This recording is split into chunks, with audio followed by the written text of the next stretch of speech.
I can't believe that it's almost been 1 year that Yah gave me the revelation and deeper understanding of the Book of Jonah. And when he did give me that revelation, I excitedly called and told my mother and my 2 Hebrew Israelite sisters, one of whom was Yahuwah Lives, and she and I decided to do a collaborative effort during the solar eclipse and incorporate the Jonah revelation into that series. And for the bigger breakdown of what we discovered within the Book of Jonah, go back to my channel and watch the video entitled Countdown to the Eclipse, Part 2 and Part 3, The Nineveh Warning.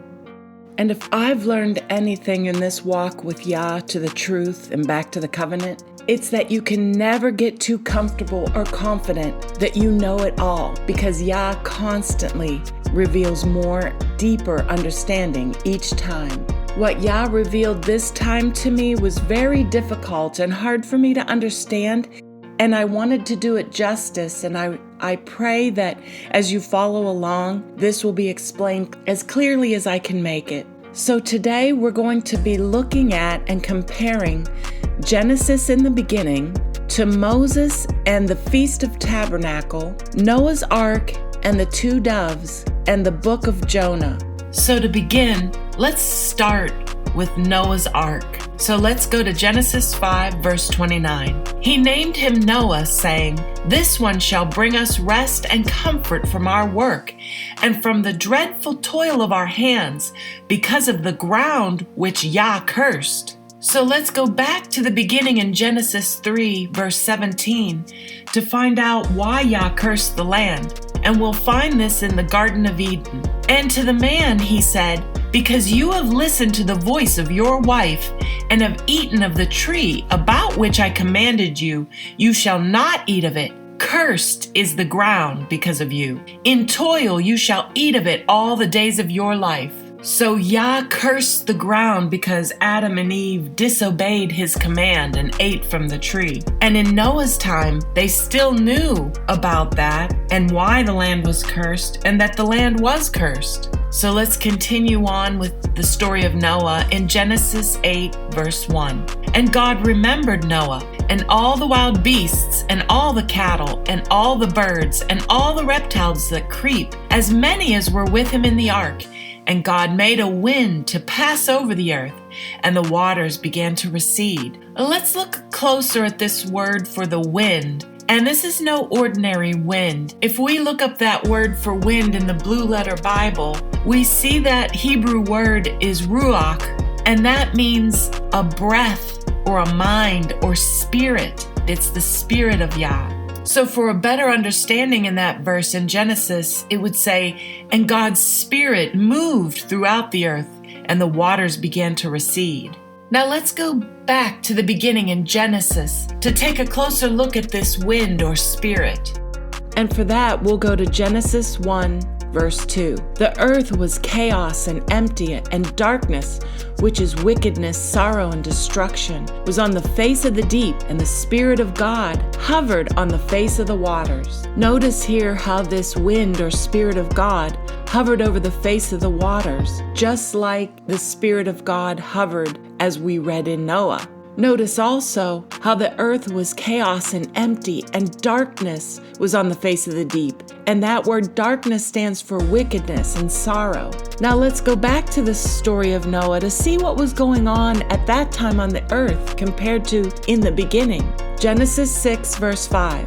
"Yah saw that the wickedness of humankind was great in the earth, and that every inclination of the thoughts of their hearts was only evil continually." And we all know the story of Noah and how because of this wickedness, Yah commands Noah to build an ark and to bring his family and animals inside the ark as he would cause the rain to come and the flood waters to cover the earth. But for the purpose of this study, we're going to jump to the end when Yah stopped the rain from coming down so we could take a closer look at that. And we find that in Genesis 8, verses 2 through 4. "Also, the fountains of the deep, subterranean waters, and the windows of the heavens were closed. The rain from the sky was restrained, and the water subsided and went off the earth. And after 150 days, the water was diminished. Then, in the 7th month, on the 17th day of the month, the ark rested upon the mountains of Ararat. Within these verses, there's a lot going on, a lot of information, and we're going to start with the 7th month on the 17th day. And to do that, we're going to go to Moses and the Feast of Tabernacles.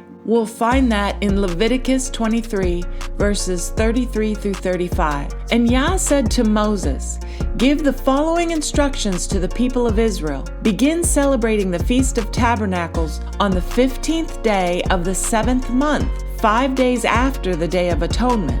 This festival to Yah will last for 7 days. On the first day, there shall be a sacred assembly, a Sabbath. You must not do any regular work." Leviticus 23, verse 36. 7 days you shall offer an offering made by fire to Yah. On the 8th day shall be a holy convocation, a Sabbath to you. You shall offer an offering made by fire to Yah. It is a solemn assembly. You shall do no regular work.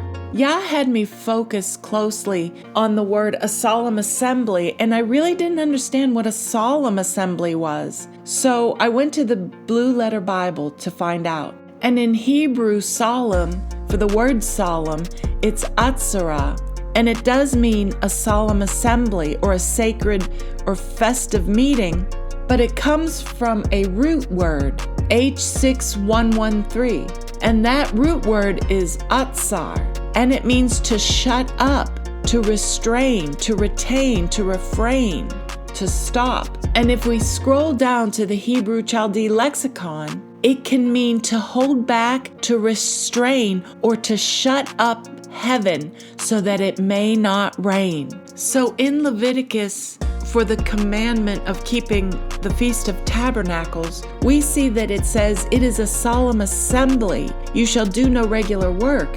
But now with a clearer understanding, we see that on the 8th day shall be a holy convocation to you. You shall offer an offering made by fire to Yah. It is a restraining. You shall do no regular work. It's actually a time of restraining when during the flood, Yah held back or stopped the rain. So now let's go back to Noah and read that verse again in Genesis 8, verse 2 through 4. Also the fountains of the deep and the windows of the heavens were closed. The rain from the sky was restrained, and the water subsided and went off the earth. And after 150 days, the water was diminished. Then in the 7th month, on the 17th day of the month, the ark rested upon the mountains of Ararat. So let's take a close look at the word, the mountains of Ararat. In the Blue Letter Bible, the meaning of the word Ararat in Hebrew is the curse reversed. We also find that in other languages such as Hebrew and Sanskrit, the word translates to holy ground or sacred land. So what we've learned in Genesis 8 verses 2 through 4 is Yah restrained the waters during the flood of Noah, and the ark rested on sacred ground on the 7th month on the 17th day of the month. So far, let's compare the creation story with the flood story. From Genesis 1:2, we learned the Spirit of Yah hovered over the water, and that the earth was dark and void and filled with wickedness. Compared to Genesis 6:5, the flood, the Spirit of Yah moved over the earth, the waters receded, and mankind was filled with wickedness. Very similar things are happening in both stories. Now let's plot out visually on Yah's calendar. So we see here in the 7th month, if we count out to 8 days, that day would be a Sabbath. Then we also know that the Day of Atonement is on the 10th day of the 7th month. And then according to Leviticus, we know that on the 15th day of the 7th month is the first day of Tabernacles. We also know that the ark landed on Mount Ararat on the 17th of the 7th month. That would mean that the ark actually landed during the time of Tabernacles.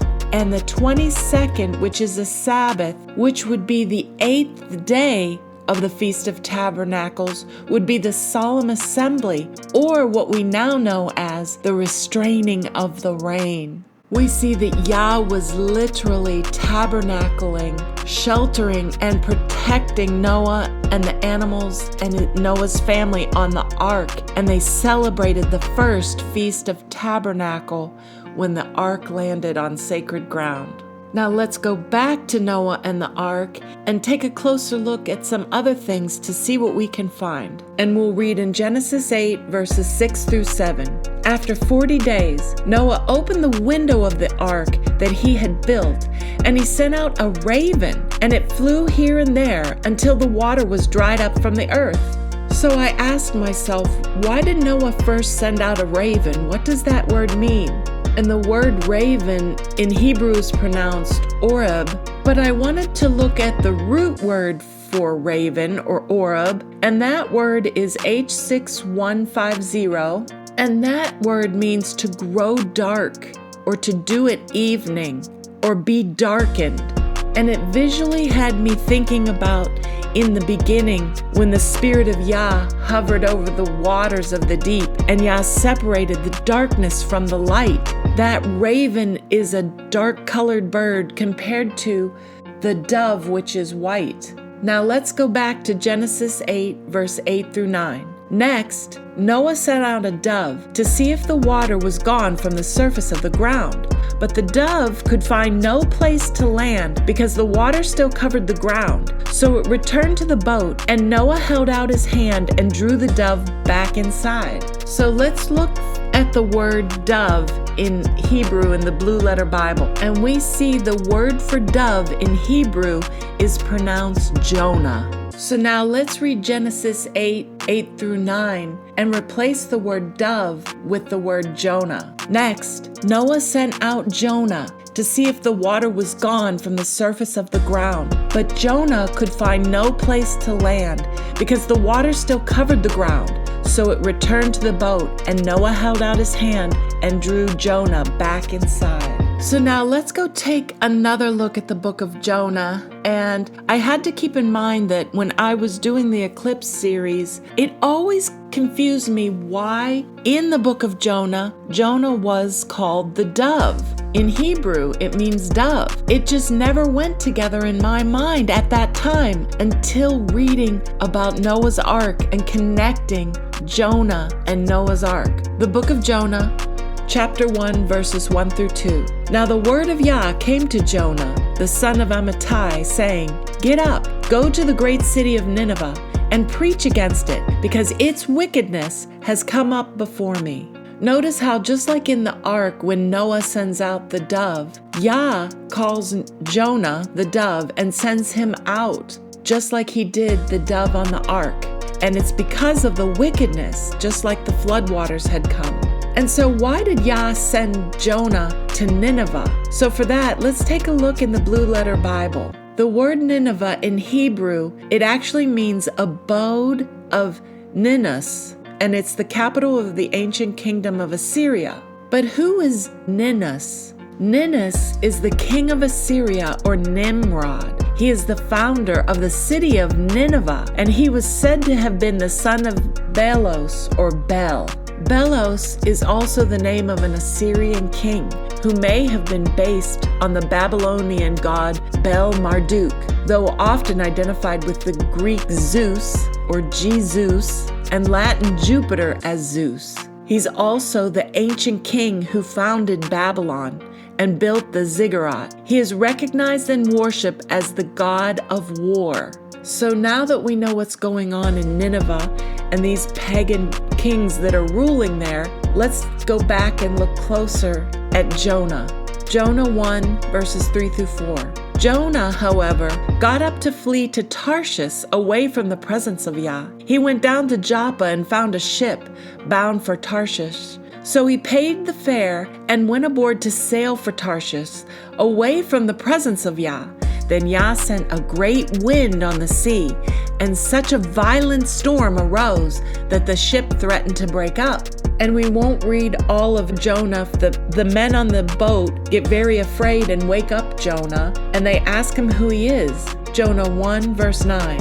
"I am a Hebrew," replied Jonah. "I worship Yah, the God of the heavens, who made the sea and the dry land." So we see here that Jonah references the beginning in Genesis 1. Jonah 1, verse 12. Jonah responded, "Pick me up and hurl me into the sea, and then the sea will calm down for you. For I know that this great storm has come upon you because of me." Jonah 1, verse 12. Yah appointed a great fish to swallow Jonah, and Jonah was in the belly of the fish 3 days and 3 nights.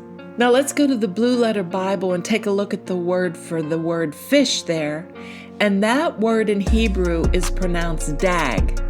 And the word Dagon was the father of Baal. He was the fish god. Dag in Hebrew means fish. Dagon is a Semitic deity who was worshipped as a fish god in ancient Syria, Mesopotamia, and by the Philistines. Yah allowed Jonah to be swallowed up by paganism, the fish god Dagon. And we'll prove this by hearing what Jonah himself learns as he's in the belly of the pagan Dagon fish. Jonah 2, verses 1 through 3. From inside the fish, surrounded by paganism, Jonah prayed to Yah his God. He said, "I cried out to Yah in my great trouble, and he answered me. I called to you from the land of the dead, and you heard me. For thou didst cast me into the deep, in the heart of the seas, and the flood was around about me. All the waves and thy billows passed over me." Jonah 2, verses 4 through 6. Then I said, "I am driven away from your sight. How should I look again upon your holy temple? The waters closed in over me. The deep surrounded me. Weeds were wrapped around my head at the roots of the mountains. I went down to the land whose bars closed upon me forever.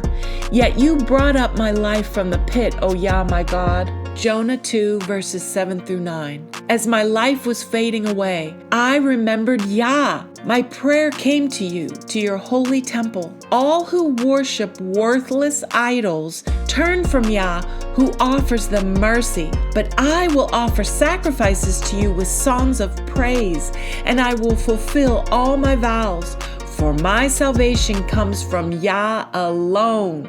Jonah 2, verse 10.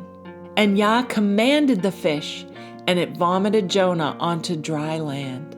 So we see this first Jonah, or the first dove, was disobedient to Yah. Only until while Jonah was swallowed up in the great fish did he realize that he cannot be an idolater, and it's Yah only who saves. Then Jonah was spit up onto dry land. So I'm not going to read everything that Jonah says when he's in the city. You can read that for yourself. For the purpose of this teaching, we're going to skip ahead. Jonah warns the city of Nineveh that their city will be overthrown. And this is what happens in Jonah 3, verse 5. And the people of Nineveh believed God. They called for a fast and put on sackcloth from the greatest of them to the least of them. But this doesn't say that the people of Nineveh believed Yah. They just believed in God. But what God? So we go to the Blue Letter Bible, and the word there is Elohim. And that can mean rulers, divine ones, angel, gods, goddesses, godlike ones. And we know from what we understand of Nineveh that they were idol-worshiping people, and they were doing great wickedness in Nineveh. They got scared from what Jonah was saying, and so they did call a fast, but were they calling on a different deity and not Yah? Just like in Christianity, when we think we're calling on the God of Abraham, Isaac, and Jacob, but in someone else's name, like JC. And just like as I had been coming into the truth for years, I thought I was doing right by keeping Sukkot and keeping Day of Atonement, but I wasn't doing it right. I wasn't calling on Yah only. I still had the idol mingled in, but in my heart, I thought I was doing right. So let's see if the people of Nineveh were still mingling in idols. And we can find that by the conversation between Jonah and Yah. Jonah chapter 4, verses 1 through 3. When Yah saw their works, that they turned from their evil way, and God relented from the disaster that he had said he would bring upon them, and he did not do it. But to Jonah, this seemed very wrong, and he became angry. He prayed to Yah and said, "Please, Yah, wasn't this what I said when I was still in my own land? Therefore, I hurried to flee to Tarshish. For I knew that you are a gracious God and merciful, slow to anger and abundant in loving kindness, and you relent of doing harm. Therefore now, O Yah, please take my life from me, for it is better for me to die than to live." We see here that Jonah knows now that it's Yah only that we must worship and no pagan idols, so he's still frustrated that Yah won't kill them. Jonah 4 verse 4, Yah replied, "Is it right for you to be angry about this?" So Jonah went out of the city and sat on the east side of the city, and there made him a booth and sat under it in the shadow till he might see what became of the city. So Jonah built a booth, and Yah directed me to this word. So let's take a look at it in the Blue Letter Bible. That word for booth is sukkah, and it's a tabernacle, a booth, a pavilion, and it's a temporary shelter. So now with new eyes and new understanding, let's take a look at what holy season we're in the book of Jonah. And we are in the 7th month. Jonah went through the city and he told them to repent, and that's why they fasted. They knew in Nineveh that it was the Day of Atonement. That would be the 10th day. And Jonah was frustrated and made his way out of the city, and he built a booth, and he tabernacled there in the booth, the sukkah, with Yah, as he spoke to him about why Yah hadn't destroyed Nineveh. And Yah explains to Jonah that he's not going to destroy them because he reared them. And there were many, many Hebrews in that city, and he took pity on them to give them time. Jonah hadn't raised them. Jonah didn't love them, but Yah did. And Yah expressed to Jonah that he was going to give them time to repent, whether Jonah liked it or not. Just as Yah is now currently giving the children of Israel time to leave Yeshua, leave JC, repent and return to Yah only. And I know this to be true by what Yah says in Jonah 4, verse 11. "But shall I not show pity on Nineveh, the great city that has in it more than 120,000 children of men who do not know between their right hand and their left, and a multitude of cattle?" So why did Yah say they don't know between their right hand or left? Deuteronomy 28:14.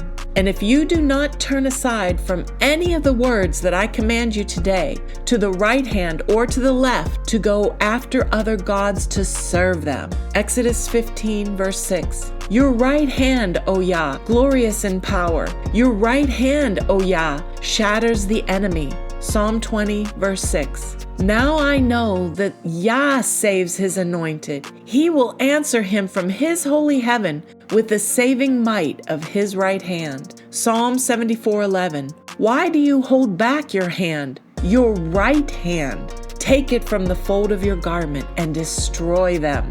So we clearly see that Yah is explaining to Jonah that the Hebrew Israelites living in Nineveh, they don't know Yah yet.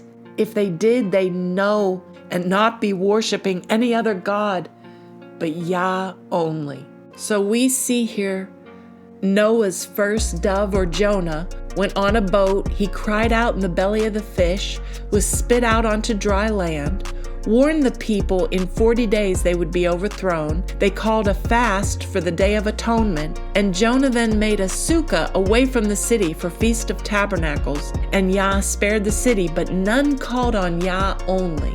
So the second dove, who is the second dove? And I am suggesting that we in this time are the second dove. We are Jonah.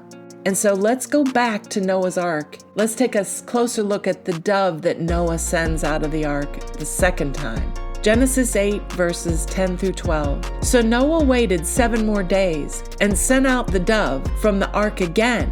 And the dove came back to him in the evening. and there in its beak was a freshly plucked olive leaf. So Noah knew that the waters had subsided from the earth. He waited another 7 days and then released the dove again. This time it did not come back. So what is the meaning of Jonah or the dove returning with an olive leaf or branch? So for that we read in Jeremiah 11:16, Yah once called you a green olive tree, beautiful with good fruit, but with the roar of a great tempest, he will set fire to it, and its branches will be consumed. Psalm 1, verses 1 through 3.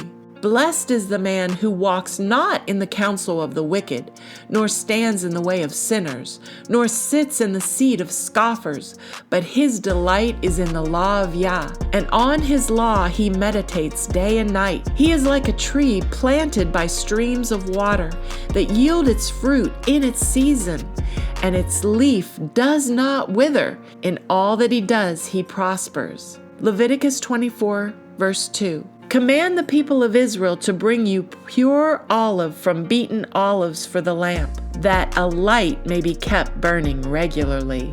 So how do we know that we are the second Jonah, awakening, returning to Yah only, becoming obedient after we had been punished and in the belly of the fish in idolatry? And for that, we read about the punishment that we would have in Deuteronomy 28, verses 64 through 65. Then Yah will scatter you among all nations, from one end of the earth to the other. There you will worship other gods, gods of wood and stone, which neither you nor your ancestors have known. You will find no peace among those nations, and there will be no resting place for the sole of your foot. There the Lord will give you a trembling heart, failing eyes, and despondent spirit. Deuteronomy 28, verse 68. Then Yah will send you back to Egypt in ships, to a destination I promised you would never see again. There you will offer to sell yourselves to your enemies as slaves, but no one will buy you.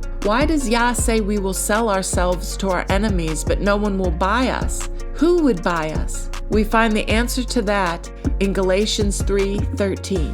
Jesus bought us with his blood and made us free from the law. Yah clearly warned us that we'll be punished and on ships again, but no one would buy us, even though we are being taught that Jesus paid the price. But that is a lie. So how do we know this prophecy of the second dove that returned with an olive branch is coming true? And for that, we go to Isaiah 11, verse 1. But a shoot shall sprout a green olive leaf from the branch of Jesse, and from his roots a bud shall blossom. Isaiah 11, verses 9 through 10. Nothing will hurt or destroy in all my holy mountain, for as the waters fill the sea, so the earth will be filled with people who know Yah. In that day, the heir to David's throne will stand as a banner for the people. The nations will seek him, and his place of rest will be glorious. Isaiah 11:11. In that day, Yah will extend his hand yet a second time to recover the remnant that remains of his people from Assyria, from Egypt, from Pathros, from Cush, from Elam, from Shinar, from Hamath, and from the coastlands of the sea. Just like in Genesis 8, verse 9, but the dove could find nowhere to perch because there was water all over the surface of the earth. So it returned to Noah in the ark, and he reached out his hand and took the dove Jonah and brought it back to himself in the ark. And in Isaiah 11:15, Yah will dry up the gulf of the Egyptian sea. He will wave his hand over the Euphrates River with his scorching wind and divide it into 7 streams so that people can walk over it in their sandals. Isaiah 12, verses 1 through 2. In that day you will say, "O Yah, I will praise you. Although you were angry with me, your anger has turned away, and you have comforted me. Behold, Yah is my salvation. I will trust and not dread, for Yah, Yah only is my strength and song, and he has become my salvation." Isaiah 12, verses 3 through 5. Therefore with joy you will draw water from the wells of salvation, And on that day you will say, "Give thanks to Yah, proclaim his name, celebrate his works among the peoples, declare that his name is exalted. Sing to Yah, for he has done glorious things. Let this be known in all the earth." And just like in Genesis 8 verse 12, Noah waited another 7 days and then released the dove again. This time, it did not come back. In Isaiah 60:21, "Your people shall be righteous. They shall possess the land forever, the branch of my planting, the work of my hands, that I might be glorified." Isaiah 4 verses 5 through 6. Then, in that day, Yah will create over the entire site of Mount Zion and over her assemblies a cloud by day smoke and the brightness of a flaming fire by night. For over all the glory and brilliance will be a canopy, a defense, a covering of his divine love and protection. And there shall be a tabernacle for a shadow in the daytime from the heat, and for a place of refuge and shelter from the storm and from rain. Hallelujah.